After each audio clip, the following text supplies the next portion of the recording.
Okay, in this session, I'm going to talk about customer pricing. So let's get right to it.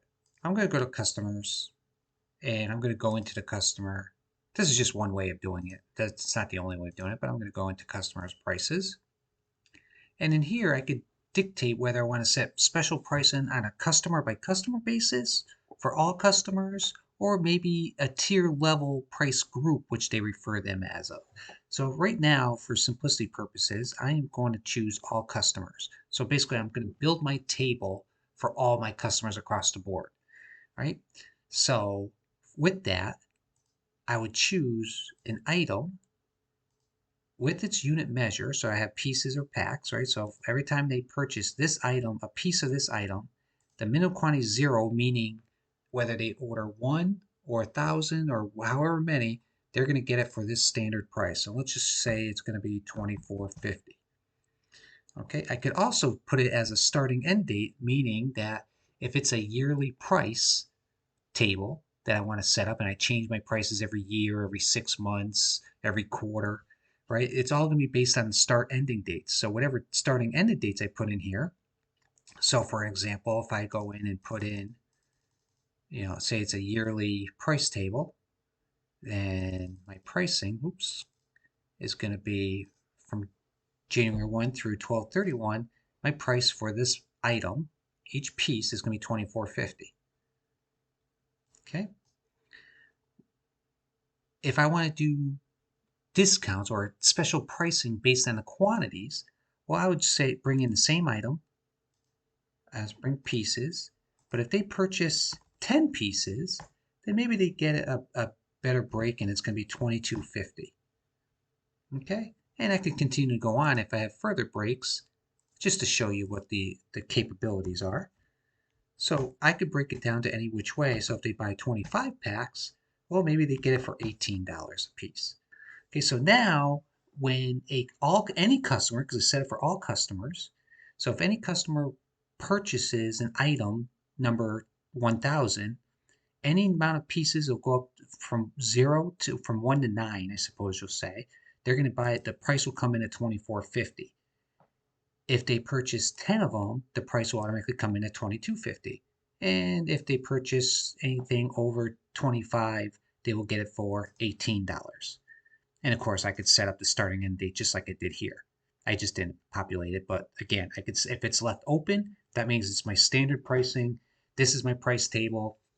It's never going to change, but I could control the pricing based on the dates if I wanted to.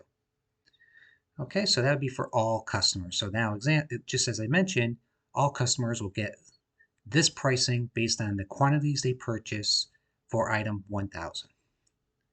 Okay, that's one example. Let's try another example. So if I went in and did by price group, I could set up a price group, a code, if you will. So by setting up a code, and think of this as your tier level pricing.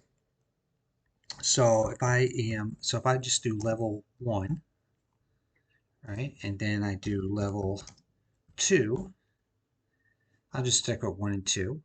So if I get level 1, I'm going to choose this. So for my customer price group level 1, and I choose this same item and its pieces, regardless of what they purchase.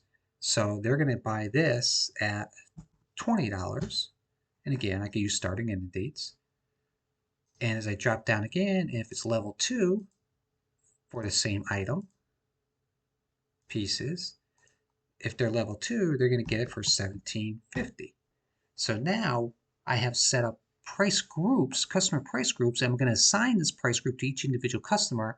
So based on the price, what price code the customer belongs to will get a defaulted sales price. So because this is a price group and I created a level 1, level 2, and again, you can have as many different levels, if you will, that you have. On the customer card, as you see, I'm back on the customer card. If I scroll down here, here's my customer price group code. So now in here, I could establish what price group this customer belongs to. So if I say this customer is a level 2 price group, so now when this customer comes in, when you create a sales order for this customer, the system sees that it's a level 2 customer. So meaning that if it's a level 2 customer, then that sales order will automatically populate based on this setup table that this customer will get $17.50 as a price for those items, regardless of how many they buy. And again, just like I showed you earlier, we could do breaks, by quantity breaks at different prices based on how much they buy and so forth. But you could set up my first example was for all customers. The second example was by customer price group. Okay. And then, of course, you could do individual customers. So if that's the case where only special customers, you only get special pricing based on specific customers, everybody else gets a retail price, but maybe, a handful of customers get, special pricing. You do it at a customer level as well. But same concept. You set up based on the customer, whether it's a sales code level, it's all customers, or specific individual customers, you would set up by which items are they purchasing, which in theory would be all your inventory items, how many are they buying, and what unit of measure for the price group. So it's a nice table. This could be updated as many times as you want. There is what's called a uh, sales price worksheet that will bring in all your current prices, and you could actually hit a allocation amount, or excuse me, a factor amount. In other words, if you want to increase it by 20%, it'd bring in all of my items with my existing price, and from there it'll add a factor of 20% and it'll increase my prices across the board 20%. Or you could just bring in all the items in a worksheet and you can manually update them and then implement those prices. So now every periodically time, whether it's yearly, quarterly, what have you, as often you want to change your pricing, there's a nice worksheet that could help and assist with that. So that's how customer pricing would work. Thanks for watching. If we can further assist you, please reach out to us here at epcgroup.net.